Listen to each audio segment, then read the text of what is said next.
tinieblas, aleluya. Él abre camino donde no lo hay, aleluya. Gracias, Señor.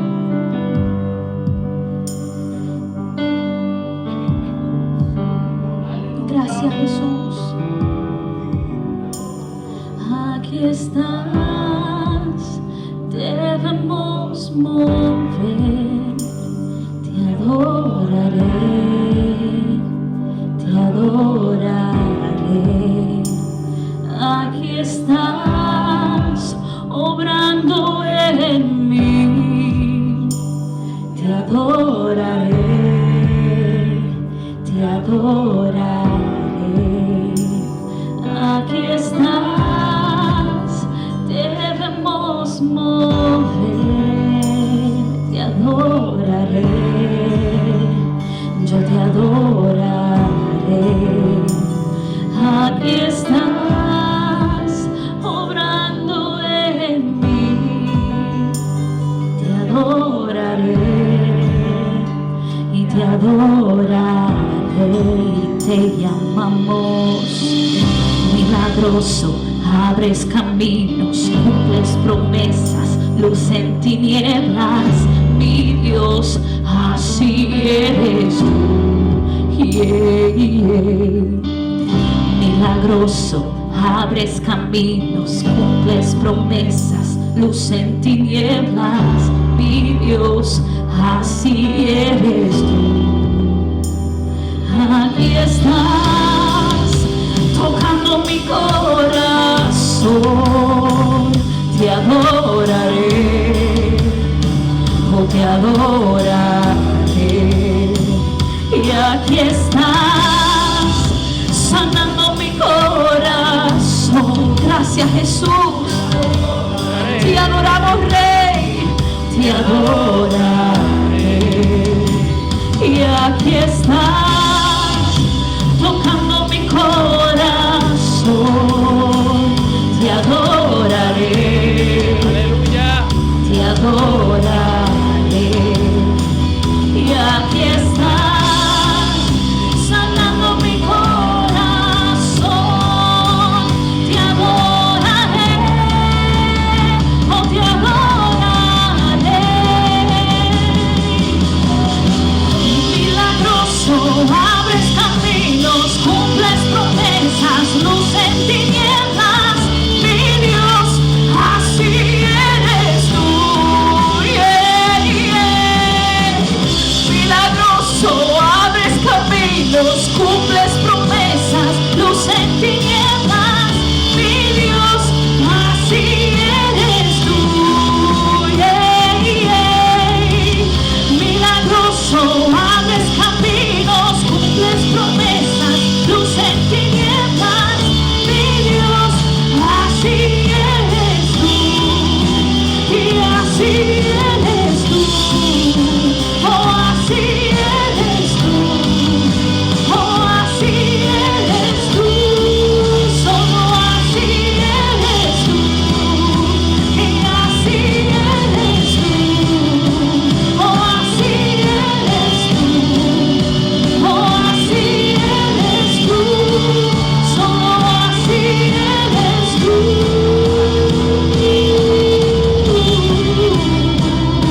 Oh, así es nuestro Señor, aleluya. Cuando todos se van, Él permanece, aleluya, y nos da paz y fuerza. Y aunque no puedas ver, confía que Él está orando. Aunque no puedas escuchar, confía que Él está orando. Aunque no sientas, confía que Él está orando, porque así es nuestro Dios, aleluya. Aunque no pueda ver, estás obrando. Aunque no pueda ver, estás obrando. Tú siempre estás obrando. Tú siempre estás obrando. Aunque no pueda ver, estás obrando. Aunque no pueda ver, estás obrando. Tú siempre estás obrando. Tú siempre estás obrando. Aunque no pueda ver, estás obrando. Aunque no pueda ver, estás obrando. Tú siempre estás obrando. Tú siempre estás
Dios es posible. Así es nuestro Señor cuando todo parece que llegó a su fin, que no hay más vida. El Señor viene y da vida, aleluya, porque así es nuestro Dios. Él es poderoso, soberano, milagroso, y es digno de nuestra alabanza y adoración. Denle un aplauso y un gloria a Dios, a su nombre, porque Él es digno. Gracias, mi Jesús. Solamente tuya es toda la gloria y la honra, Padre. Aleluya. Digno Dios. Aleluya. Gracias, mi Señor. Aleluya. Queridos amigos y hermanos, tengan muy buena tarde. Hoy estamos encantados de verlos a través de esta plataforma. Nuestro deseo y nuestro anhelo es que usted, juntamente con mi persona, podamos escudriñar el consejo y también la guianza de parte de Dios a través de su sagrada palabra. En esta tarde vamos a compartir de dónde le viene lo que tiene. Si usted quiere, podemos ponerle de dónde viene lo que tú tienes. Muy bien, para eso voy a pedir que me acompañe en el libro de los Salmos, en el capítulo 24, y vamos a leer el verso 1 y el verso 2. Quiero que me acompañe. Dice así la palabra en el Salmo capítulo 24, dice: de Jehová es la tierra y su plenitud, el mundo y los que en él habitan. En otras palabras podemos decir, del Señor es el mundo entero, con todo lo que en él hay, con todo lo que en él vive.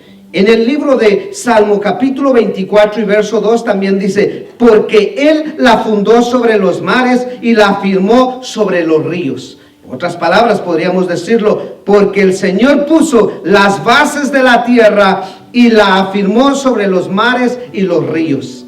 Bien, no nos distinguimos por reconocer la relación de causa y efecto. Somos especialmente diferentes, o podríamos decir deficientes, para reconocer de dónde sacamos lo que tenemos. Quiero comentarle algo. Los salmos realmente son poemas escritos por, hasta el momento se ha podido investigar que por 5 salmistas. Bueno, el caso de hoy es el Salmo 24. Es un poema litúrgico que presenta al Dios de Israel como el gran rey de gloria. Consta de 3 elementos distintivos este salmo, con sus respectivas características litúrgicas, con sus respectivas características también estilísticas, educativas y teológicas. La primera sección que hemos leído es un poema breve de alabanza al Dios, el Dios creador, como vimos en el verso 1, como también en el verso 2. Es un himno corto de reconocimiento a lo que es la alabanza en cuestión al Dios que es dueño y divino de todo lo que es esta naturaleza y toda la humanidad. Muy bien, por las peculiaridades estilísticas en sus secciones, es difícil determinar con seguridad el género de lo que es el literario de este salmo como un salmo total. La primera parte que hemos leído, el verso 1 y el verso 2, es lo que es un himno corto de reconocimiento, de alabanza, y que Dios es dueño y Señor del mundo y todos los habitantes. Muy bien, en un estado actual podríamos decir que este salmo es posible un himno que se utilizaba como parte de las ceremonias anuales en el pueblo hebreo, y también en lo que es en el reinado de Dios. Posteriormente, o sea, a través del tiempo, como se desprende de lo que es la parte de la lectura en el título de la Biblia Septuaginta, este poema fue utilizado sobre todo en las sinagogas como también en iglesias como parte de cultos del primer día de la semana, que hoy en día es sin duda alguna los domingos. No quiero entrar en conflicto, por qué el domingo, por qué el sábado, pero bueno, queremos ver que la fecha de composición de este salmo es difícil de precisar por las diferencias y peculiares en su sección, aunque posiblemente era una forma actual. El poema era de un origen preexílico, o sea, antes de que existiera el exilio, viniera toda esa situación en el pueblo de Israel, de tiempos monárquicos tempranos, o sea, cuando empezaron a tener reyes, sobre todo el pueblo de Israel. Y también esto pues recuerda las celebraciones militares, porque habían pues ejército para ese entonces donde peleaban, donde conquistaban, y reflejaba la teoría de lo que era una creencia, la creencia o de la creación de esa mitología cananea. Sabemos que hoy en día existe lo que es la ciencia, existe la teoría de la evolución, la teoría del Big Bang y todas esas cosas. Pues antes obviamente no había lo que hoy en día le llaman la ciencia o la evolución de ello, pero sí había la mitología cananea, donde se creía que el dios Yam, así le decían, o Nahán, que escrito en el lenguaje cananeo, representaba que era uno de los dioses de los mares y de los ríos, que obviamente después, cuando vino el dios Baal, vino a destruir este Dios.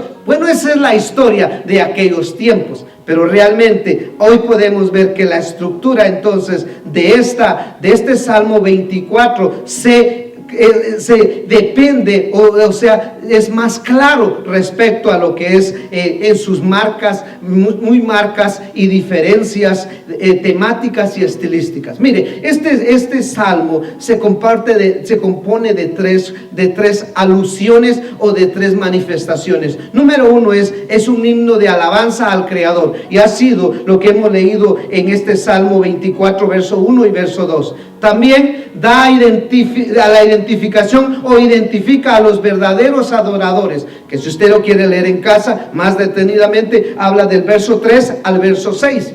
También habla de la alabanza al Rey de Gloria, que cubre los versos 7 al verso número 10. Bien, el Salmo comienza con una firme y clara declaración teológica. Quiero que entremos ahí. La tierra y la plenitud, y el mundo y sus habitantes pertenecen solamente al Dios vivo y al Dios creador y al Dios bíblico. ¿Cómo lo vemos esto? ¿O cómo lo podemos comprobar o corroborar? Lo podemos ver en el Salmo capítulo 50 y en el verso 12, en el Salmo 89, el verso 11, y 1 Corintios capítulo 10 y verso 26. Bueno, la primera gran afirmación, mire, del poema es el dominio y señorío, la autoridad y el poder. El Dios bíblico es dueño de todo lo que existe. ¿Por qué? Porque lo dice este Salmo 24, 1 y 2, pues fundó la tierra sobre los mares y los afirmó sobre los ríos. El mundo, todo le pertenece al Dios creador. Bien, continuando con esto, la lectura del poema, que revela las percepciones del mundo que tenía la antigua cultura del Medio Oriente o de aquellos tiempos.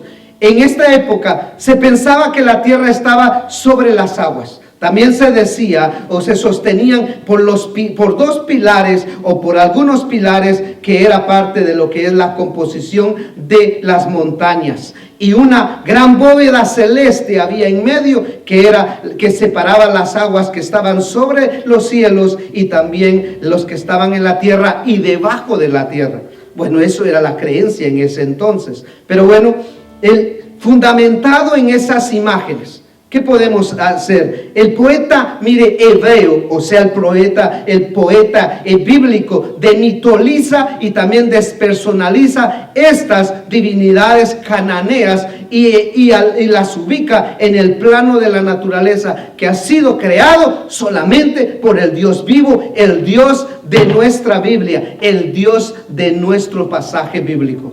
Bien, podemos ver entonces, el Dios bíblico controla las fuerzas del mar y de los ríos, que representan el desorden y el caos. Usted puede ver, y Él crea la tierra para establecer su gran reino. Mientras los seres humanos fundan sus ciudades en lugares estables, en lugares firmes, el Dios bíblico, en contraposición al Dios cananeo, o sea, el Baal para aquel entonces, tiene la capacidad y también la voluntad de establecer el mundo y la humanidad sobre los cuerpos de aguas que representan obviamente el caos primitivo y la inestabilidad.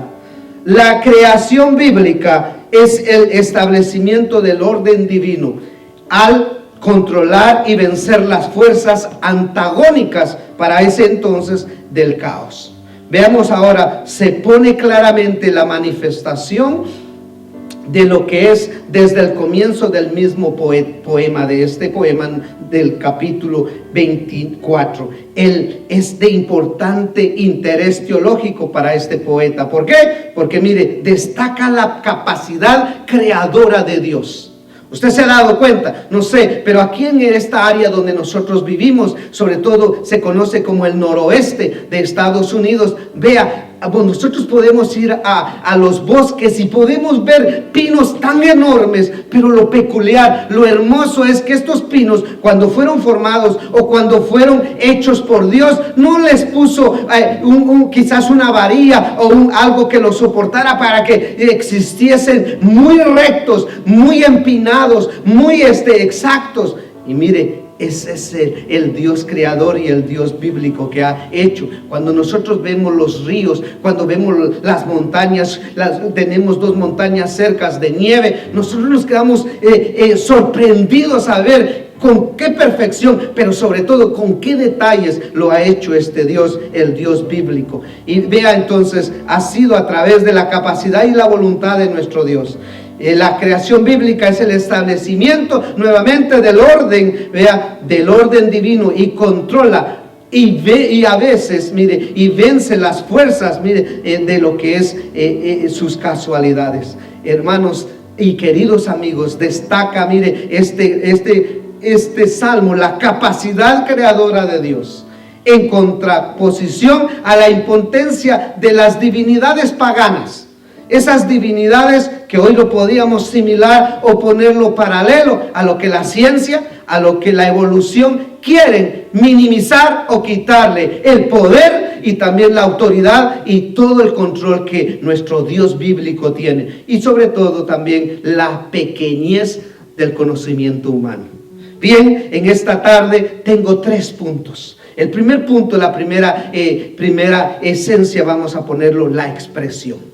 Nuevamente, todo lo que hay en el mundo pertenece a Dios. Y usted dirá, con ese versículo de Salmo 24, verso 1 y verso 2, no me es suficiente. Pues le pido que me acompañe ahora a seguir viendo la lectura del Señor. Vayamos al Salmo, capítulo 50, vamos a leer el verso 10 al verso 21. Como también vamos a tener como secuencia el Salmo 104 y el verso 24. Acompáñenme. Mire que dice el Salmo, capítulo 50 y en el verso número del 10 al número 21. Dice de esta manera: porque mía es toda la tierra, porque mía es toda bestia del bosque y los millares de animales en los collados.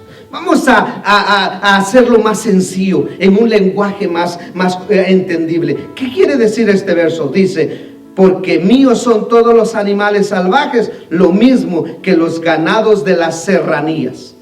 Salmo 50:11. Conozco a todas las aves de los montes y todo lo que se mueve en los campos me pertenece. En otras palabras, el verso 11 nos está diciendo: mías son todas las aves de las montañas y todo lo que bulle en el campo. Salmo 50 y verso 12. Si yo tuviera hambre, no te lo diría a ti, porque mío es el mundo y su plenitud. En otras palabras, si yo tuviera hambre, no te lo diría a ti, pues el mundo es mío y con todo lo que hay en él. Salmo 50:13 dice: ¿he de comer yo carne de toros o he de beber sangre de machos cabríos? En otras palabras, Dios dice: ¿acaso me alimento solamente de carne de toros o bebo sangre de los machos cabríos? Veamos el Salmo 50 y verso 14, sigue diciendo: sacrifica a Dios alabanza y paga tus votos al Altísimo. En otras palabras más sencillas diría: sea la gratitud tu ofrenda a Dios, cumple al Altísimo todas las promesas que has hecho para Él. Salmo 50 y verso 15. E invócame en el día de la angustia, te libraré y tú me honrarás. En otras palabras nos da un consejo: llámame cuando estés angustiado, yo te libraré y tú me honrarás. Salmo 50 y verso 16. Pero al malo dijo Dios: ¿qué tienes tú que hablar de mis leyes y qué tomar de mi pacto en tu boca? En otras palabras, Dios le dice al malvado: ¿qué derecho tienes de citar mis leyes o de mencionar mi alianza? Salmo 50 y verso 17. Pues tú aborreces la corrección y echas a tu espalda mis palabras. En otras palabras más sencillas, lo que Dios nos dice aquí: si no te agrada que yo te corrija, ni das importancia, nada de importancia a mis palabras. Salmo 50 y verso 18. Si veías al ladrón, tú corrías con él, y con los adúlteros era tu parte. Al ladrón lo recibes con brazos abiertos, te juntas con gente adúltera. Salmo 50 y verso 19. Tu boca metías en mal, y tu lengua componía engaños. Mire qué dice el Señor: para el mal y para inventar mentiras se te suelta la lengua y los labios. Salmo 50 y verso 20. Tomas asiento y hablas contra tu hermano, como contra el hijo de tu madre ponías infamia. Calumnias a tu hermano, contra tu propio hermano lanzas ofensas, dice el Señor en este verso. Salmo 50 y verso 21. Estas cosas hiciste y yo he callado. Pensabas que de cierto sería yo como tú, pero te reprenderé y las pondré delante de tus ojos. En otras palabras, el Señor dice: todo esto has hecho y me he callado, me he quedado en silencio, te he observado. Pensaste que yo era igual que tú, pero voy a acusarte cara a cara y voy a ajustarte las cuentas. Queridos amigos, la preocupación del Dios de pacto no se relaciona con las dinámicas externas, con los ritos o con celebraciones, sino con sus implicaciones internas. En otras palabras, con las éticas, tanto personales como emocionales, delante de Dios. El poeta está seriamente preocupado con los sacrificios de alabanza, como vemos en el verso 14, con el pagar los votos al Altísimo. También ahí mismo en el verso 14, y dice: y con invocar en el día de la angustia, que es un consejo que Dios le da o nos da en el verso 15.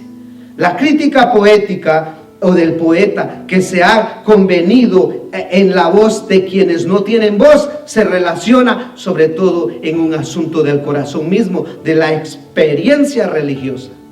Dios, queridos, no tiene necesidad de todo ese sistema que podamos hacer de sacrificios, ¿verdad? Sino que el Señor tampoco está cautivo con las ceremonias religiosas que le podamos dar. La expresión que podemos ver aquí dice sacrificio de alabanza o de acción de gracias. Es de difícil comprensión. ¿Por qué? Porque en primer lugar puede referirse a las ofrendas de acciones de gracias que se le pueden llevar a Dios en el altar de una manera común o también de una manera compartida. ¿Se acuerda usted, sobre todo aquellos que han leído las sagradas escrituras del Señor, en donde nos dice en el libro de Levíticos capítulo 7 y verso 12, también en el capítulo 22 y en el verso 29, o también en el libro de Amós, en el capítulo 4 y en el verso 5? O también la expresión puede aludir a algún himno de gratitud y de alabanza que se denota hacia nuestro Dios, como dice el Salmo 26 y el verso 7, el Salmo 42, el verso 4, o el Salmo 69 y verso 30. El punto que desea afirmar el salmista es que Dios no se come los que presentan ese sacrificio. Pero también Ese sacrificio puede ser un buen vehículo. ¿De qué? De comunicación, de comunicación de un sentimiento, quizás podemos decir religioso, tanto noble y grato, como agradecimiento.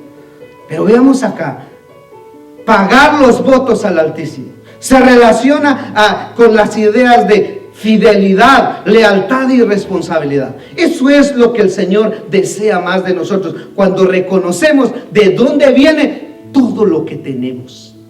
Queridos, podemos ver que la referencia a invocar al Señor en el día de angustia, yo creo que todos, al menos que usted ya no tenga vida, pero todos en algún momento de nuestra vida, en algún proceso tal vez ha pasado, está pasando o pasará, dependiendo, ¿verdad?, es la situación y la circunstancia. Vea, todos vamos a pasar en un tiempo de angustia, y Dios nos da aquí un consejo: que acudamos, que pidamos ayuda a Él. Eso es lo que nos dice acá. Y vea, dice aquí, referencia a invocar al Señor en el tiempo de angustia, que es en el verso 15 del libro del Salmo, capítulo 50 y verso 15.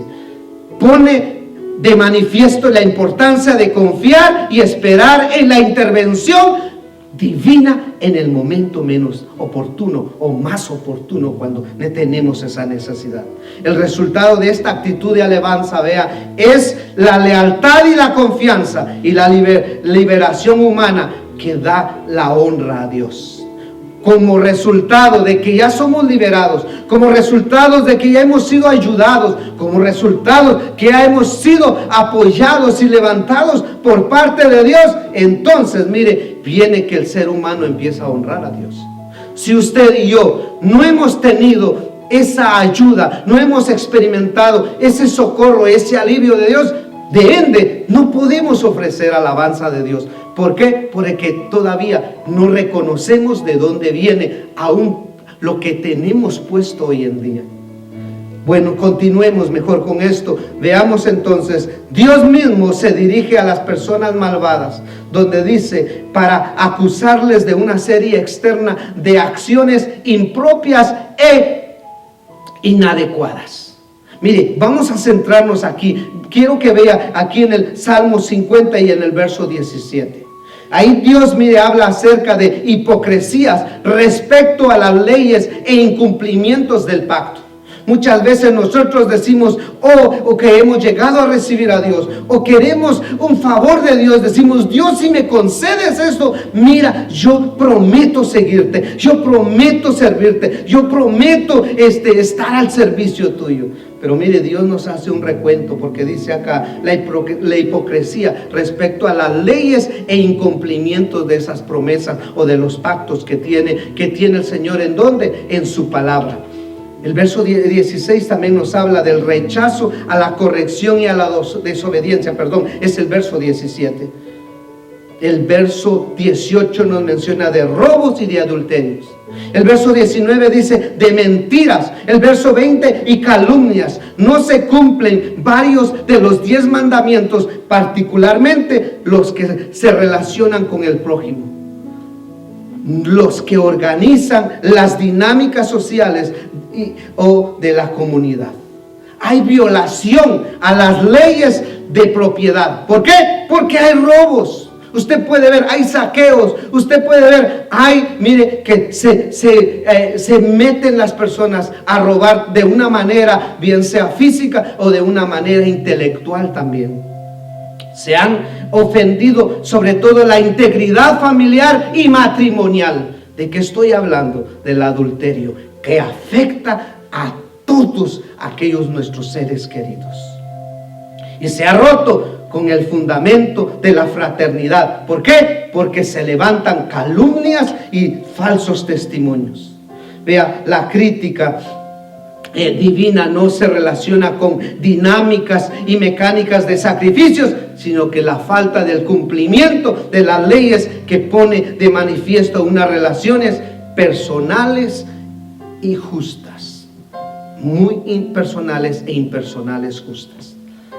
La palabra final del Salmo es de amonestación intensa. Este Salmo amonesta que puede revelar el deseo de que venga a suceder esa conversión y un arrepentimiento genuino si nosotros hemos fallado, que sin duda alguna hemos fallado, porque como le decía al inicio, nos cuesta reconocer quién nos ha ayudado. Especialmente si alguna persona nos ha ayudado, si alguna agencia nos ha ayudado, si alguna organización nos ha ayudado, muchas veces perdemos la noción, ni siquiera tenemos el valor de decir muchas gracias.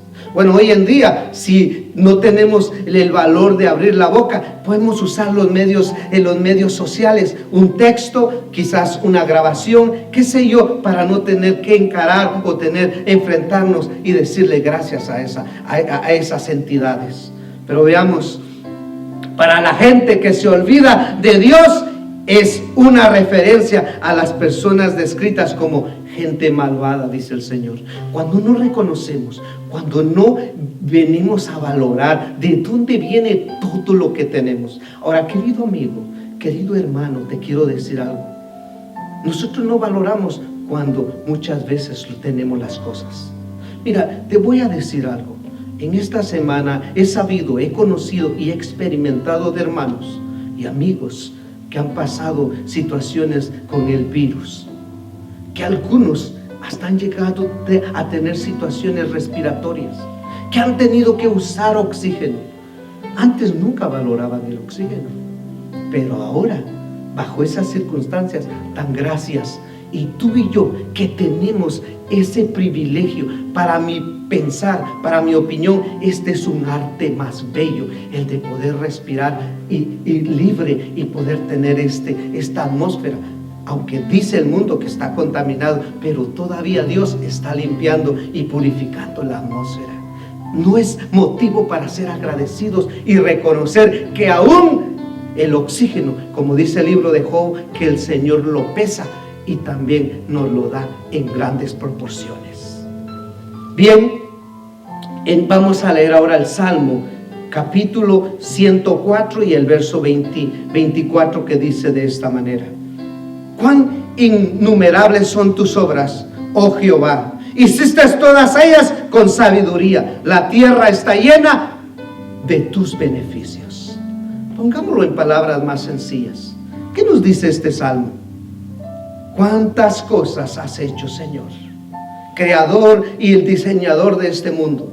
Todas las hiciste con sabiduría. La tierra está llena de todo lo que has creado.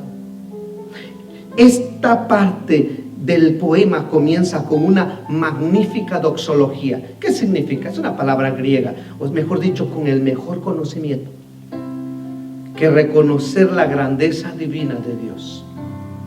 Afirma la multitud extraordinaria de las obras del Señor.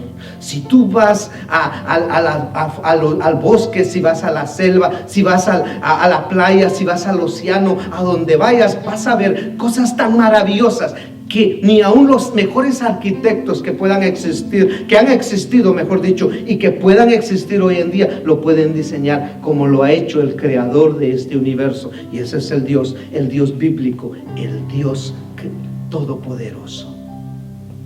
Podemos ver entonces, celebrar la naturaleza sabia de Dios y revelar el deseo divino de bendecir a toda la tierra, dice este verso 24.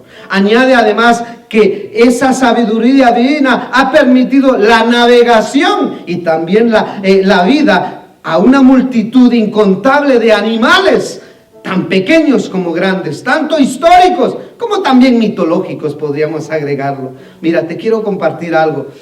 Yo hace años tuve la oportunidad de ir a esta playa de Cancún. Me dieron la oportunidad de ir a snorkeling, le llaman, o mejor dicho, bucear.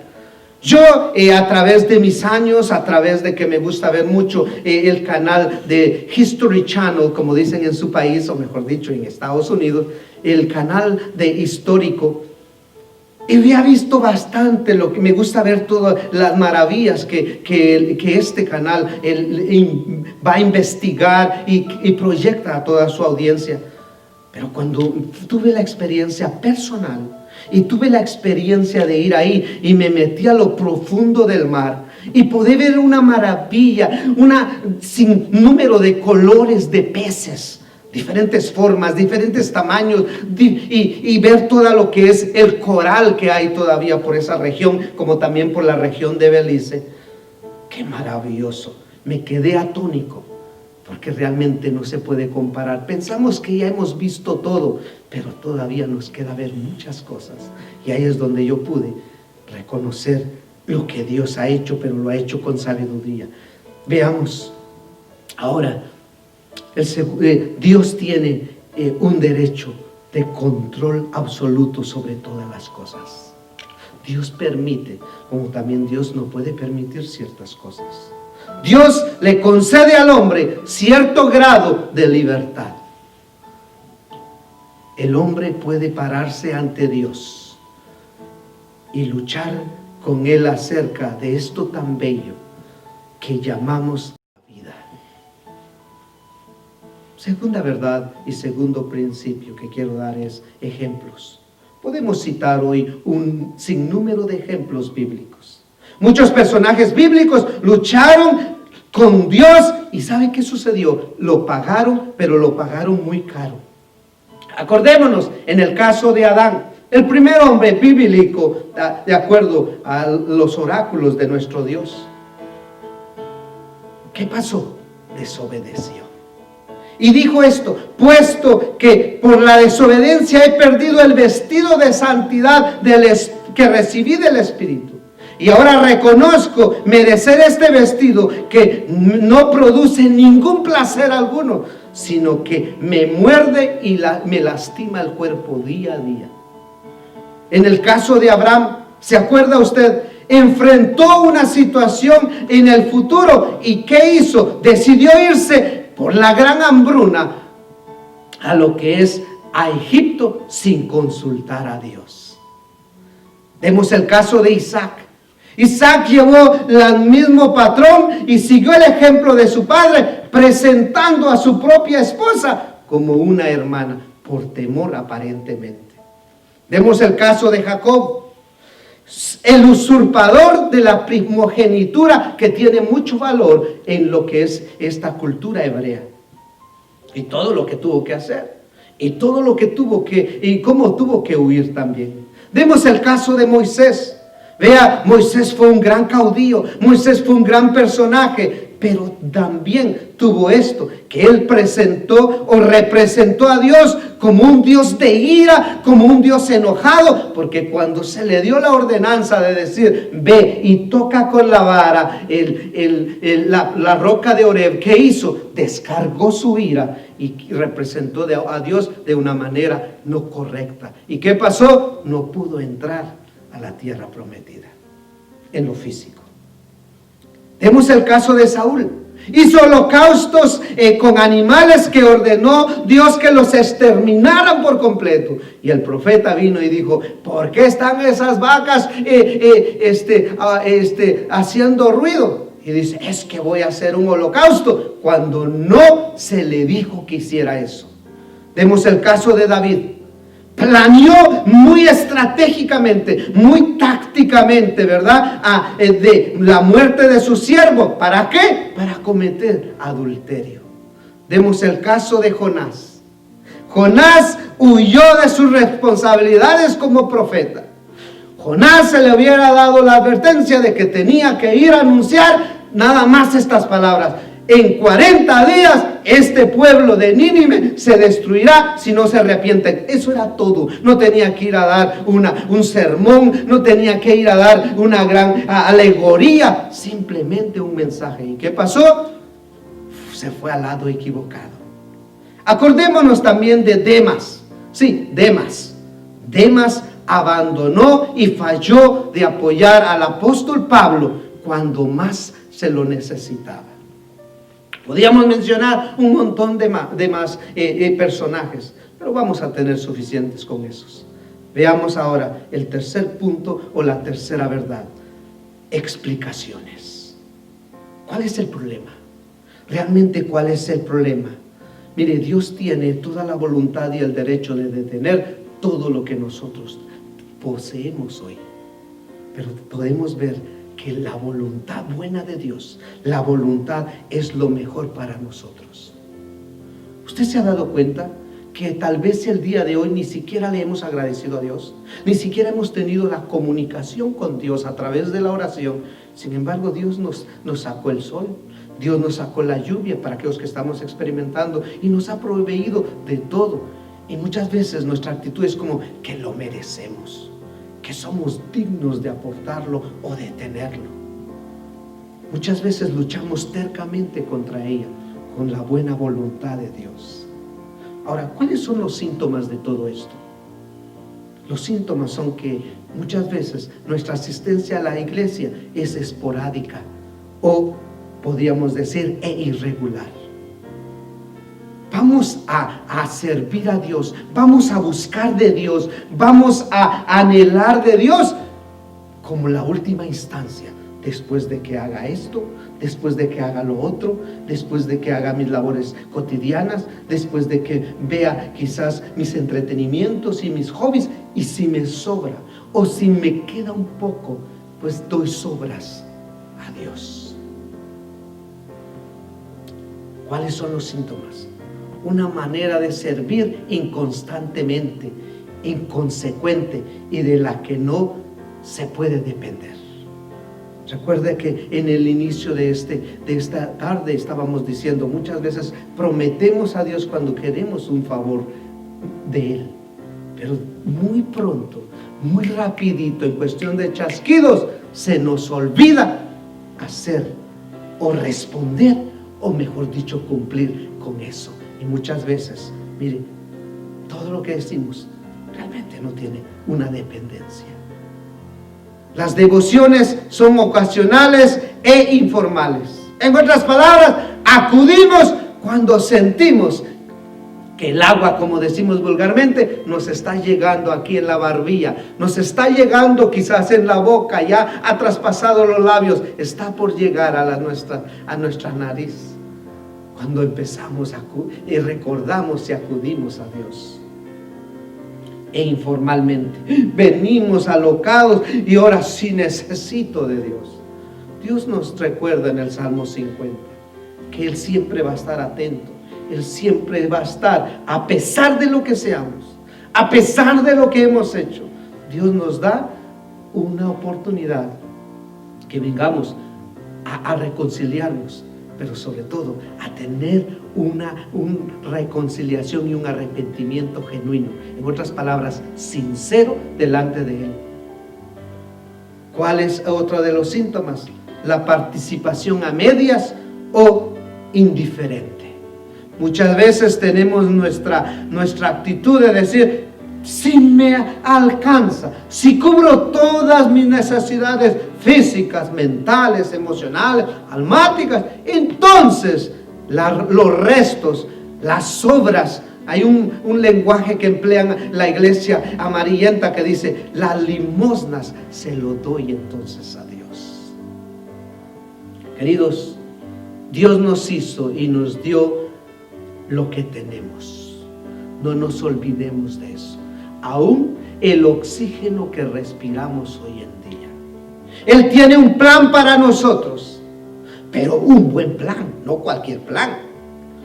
Y detrás de muchas de nuestra rebelión, porque ese es uno de los síntomas también, nuestra rebelión en contra de Dios, nuestra desobediencia y nuestros fracasos se esconden por una falta. ¿Sabes cuál es esa falta? La falta es de rendición de nuestra voluntad al plan divino que Dios tiene.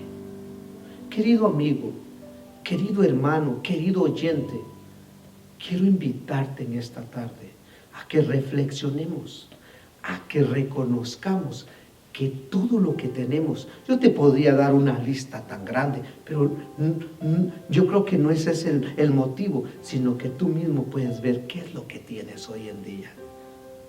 No reclamemos, sino que agradezcamos a Dios. En especial si tú eres un amigo y tal vez no puedes reconocer, es porque posiblemente tienes que primero abrir la puerta de tu corazón, primero reconocer a Dios, reconocer a Jesucristo como el Hijo de Dios, para entonces poder tener esa liberación, porque lo hemos dicho, es una liberación. Entonces viene la adoración a Dios. No es cuestión de causa y efecto, aunque esto es cuestión de que se siembra y se cosecha. Se siembra el Espíritu de Dios y empezamos a cosechar alabanza a Dios. No quiero irme, ni quiero terminar sin decirte que te invito a que hagamos esta oración. Esta es una oración de entrega hacia nuestro Señor Jesucristo. Si tú quieres, ahí donde estás, ahí en donde estás, puedes estar en casa, puedes estar enfrente de tu televisor, puedes estar enfrente de tu móvil, o sea, de tu computador o computadora, o como tú le llames, tu ordenador. Hay varias maneras de decirlo, pero bueno, ese equipo. O tu teléfono, quizás estás en la hora de tu break, quizás estás en la hora de tu descanso, o estás en ese momento a solas. Quiero invitarte a que hagamos esta oración.